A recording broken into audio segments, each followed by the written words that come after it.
Welcome back to Cycle Wisdom, where we empower women to restore natural menstrual cycles to improve health and promote fertility. I'm your host, Dr. Monica Minjeur, and I'm so glad you're listening today.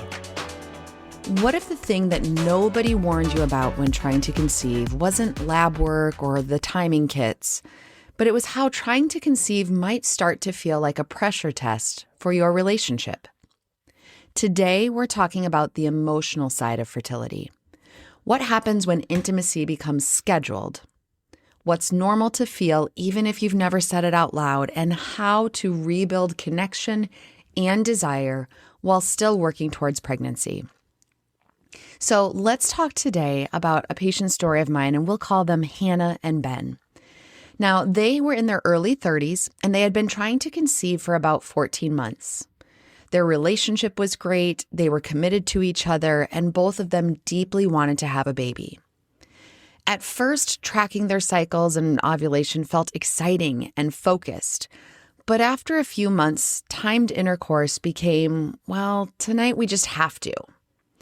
If one of them was tired or traveling or sick or just not in the mood, it became more tense.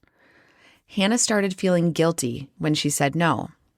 Ben started feeling like he had to perform on demand, and neither of them felt desired. They felt like this was just another task that needed to be checked off the list on certain days. They started quietly avoiding physical closeness outside of their fertile days because it had become so pressured, and that led to additional increased stress. After about a year of trying to conceive without success, sex felt pressured and prescriptive. And both Hannah and Ben felt alone on this journey that they were supposed to be trying to go through together.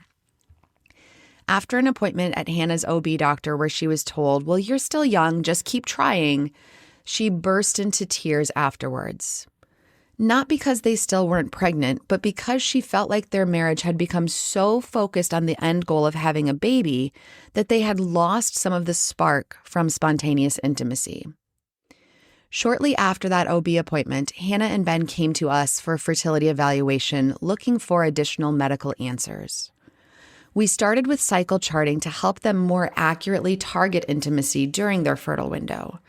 And upon review of their initial charting at their follow-up visit, I picked up that they were only physically intimate during their fertile window, which is something we commonly see in couples who are intently trying to conceive.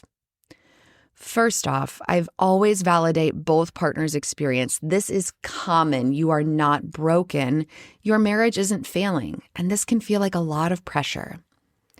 The next steps then was that I guided Hannah and Ben to help them to narrow the trial window around the fertile time. They had previously been told that they had to try and be intimate every 2 days for 2 weeks in the middle of their cycles. Giving them a more clear, focused, and obvious window based on her cervical mucus observations helped them to understand when the actual timing made sense. And most importantly, I encouraged them to be spontaneous with physical closeness outside of that fertile window, whether it led to sex or not. The intention should be to protect the rest of the month from feeling like work and get away from needing to check the box to make sure intimacy happens at just the right time. Over the next few cycles, Hannah and Ben built in time for physical closeness without feeling like it needed to always lead to sex. And by their next visit, they both said the pressure levels had come down. They still wanted a baby, but they wanted to stay married through the process, not just end up pregnant and feeling exhausted and resentful. That shift mattered to both of them, whether conception happened each cycle or not. So let's look at the big picture here, and let's talk in real life about what patients tell us in private. Here are some of the things that I've heard when we dig deeper and ask the real questions. I oftentimes hear sex becomes more about performance instead of connection. And of course, when you're told you have to have intercourse on this day or you're wasting a month, it can start to feel like a test that you either pass or fail. And that's a huge psychological load for you to carry emotionally. We also hear that desire for wanting to be together is oftentimes replaced by anxiety. And it's very common for one or both partners to feel lower desire when sex is on a schedule. That's not necessarily low libido. That's a nervous system that is in a performance mindset. If you constantly are telling your body that this is the time that I must do X, Y, Z, of course there's going to be additional pressure and anxiety every single month. We also hear that rejection feels a lot bigger. Rather than just one person saying, I'm tired, the other person might hear, you don't care about our future family enough, or maybe you don't actually want to even have a kid. And that's not fair, but it's real. And we hear this all the time. In normal situations where one partner might say no, it might just be not a big deal. But when you are trying to conceive, every time that there is a no feels tremendously bigger. The other big one that we talked about often, and this is what we saw with Hannah and Ben's case, is that intimacy outside of those fertile days can disappear. So sometimes couples will feel like if we are kissing or touching or, giving each other a massage, that they're worried it sends the wrong signal or it can create additional pressure. So sometimes we find that partners withdraw or cut back on that intimacy altogether because it's adding these mixed signals. And then we get shame and guilt that creep in. And people can start to look around and think, well, everyone else gets pregnant and they're just having fun. Why doesn't this work for us? And that isolation can be very intense, especially if you have been trying to get pregnant for months or years. And here's the big truth. None of these reactions mean that you're not committed to each other, that your relationship is falling apart, or that you'll never get pregnant. They just mean that you're under emotional stress. And it's not something that we commonly talk about or teach you how to carry it together. So let's talk about some practical steps on how we help to protect your relationship during the time of conception. And this is really where restorative reproductive medicine isn't just different medically, it's different for your relationship.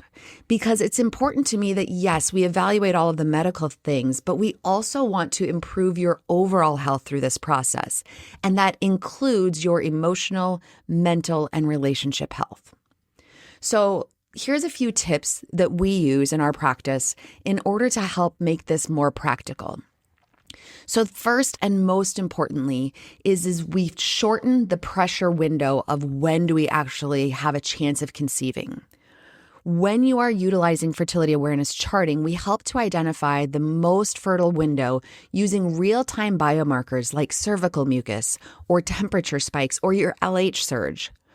Rather than just guessing or using an app that's predictive from the last month, this helps us to narrow in the must-try timeframe to just a few days to really turn down the pressure. You can move away from we have to force it and make this happen every other day for a 2-week timeframe and we don't know exactly even when this could happen, to we're going to focus here at this time that we know that fertility matters. Step number 2 is that we separate medical evaluation from the emotional blame. And although we're constantly looking at a complete cycle-based medical workup early, including early cycle and mid-luteal phase labs, as well as male factor evaluation, we want couples to understand that there is actual physiology and medicine and biology and chemistry that are going on, rather than thinking it's your fault or it's my fault or this is a problem with me or this is a problem with us or we are broken. When each partner can see that there's underlying issues going on that may be hormonal, inflammatory, or ovulatory that haven't been evaluated yet, the pressure on bedroom performance oftentimes drops. We help you shift from we're failing or we don't know what's wrong to we haven't treated all of the underlying causes yet, but now we have a clear path forward. Step number 3 is I explicitly give you permission for intimacy that is not intercourse. So in addition to outside of the fertile window, but even during it, we actively encourage couples to reclaim that physical closeness that doesn't always have to lead to intimacy. So whether that's just touching, holding hands, kissing, massaging, or sleeping skin to skin, if that's comfortable for you, you want to be able to still foster that physical closeness without always feeling the need to be on call for it needing to lead to something more. Getting that physical intimacy back in a way that is low pressure is so important to maintaining that closeness within your relationship. And then the fourth thing is that we always are talking openly about details of timing of intercourse, timing of labs, and how that's feeling from an emotional standpoint. So whether there's stress, whether you've had a miscarriage, or there's pain or fatigue, all of these things impact desire. For example, sometimes one partner needs more time to warm up or different pacing in order to feel connected again. And that's not dysfunction. That's just the reality of stress that can play a role when it comes to the timing and the intensity that goes along with intercourse. Now, one other piece that I'll add in here is that if there is pain with intercourse or lack of desire, this can be a bigger part of the picture. So there may be things like pelvic floor tension or anatomic dysfunction, things like endometriosis, which can cause significant pain with intercourse. All of these things we're looking at and treating as a medical issue and referring on to other specialists when needed. So a pelvic floor physical therapist, maybe a surgeon for evaluation of endometriosis, or counseling or therapy. Physical pain and emotional pressure regarding sex is a solvable problem and not something that you have to carry on your own. And then finally, we encourage people that it's okay to take a break if needed. Now, this doesn't mean you need to stop trying to conceive altogether, but giving yourselves permission to not try to conceive in a cycle can be really liberating for many couples. So set aside the charting for a month, talk with your doctor about pausing medicines for a cycle or more, skip the lab tests, and have a rest cycle where you can just reset.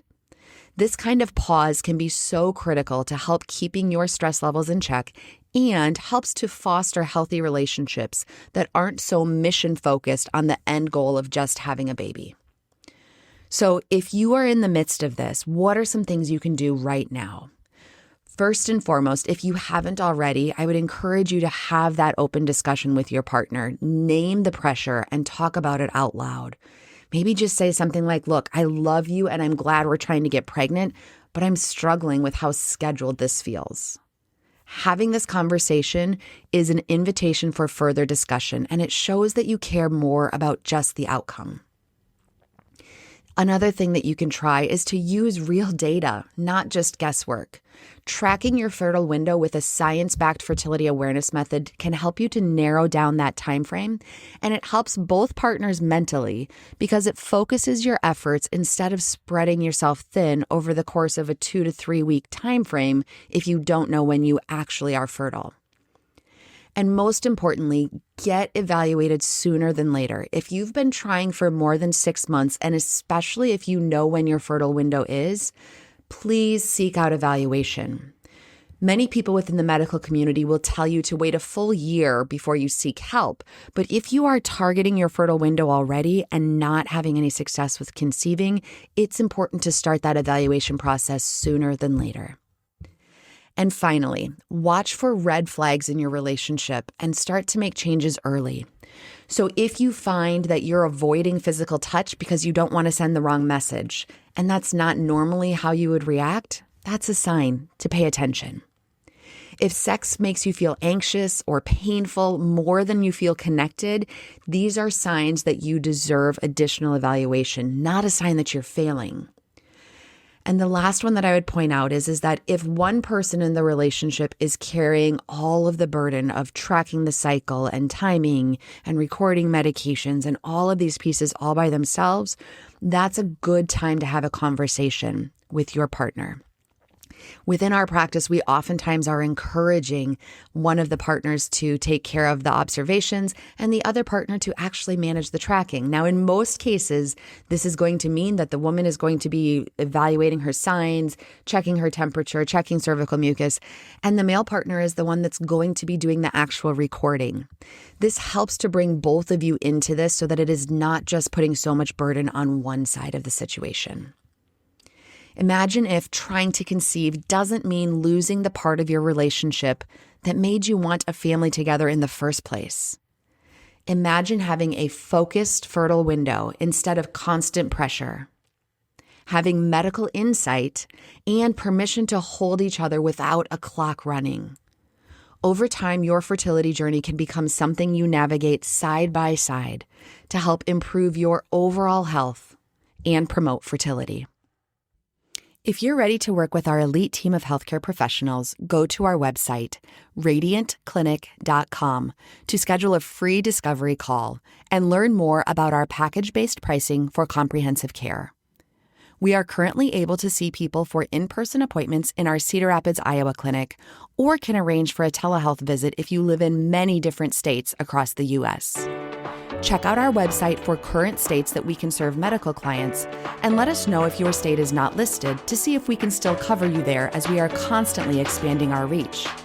Please note that our fertility educators are able to take care of clients no matter where they live. Thank you so much for listening to this episode. Please share this podcast with someone in your life who would benefit from our services. Remember to subscribe to this podcast for more empowering content that I look forward to sharing with you on our next episode of Cycle Wisdom.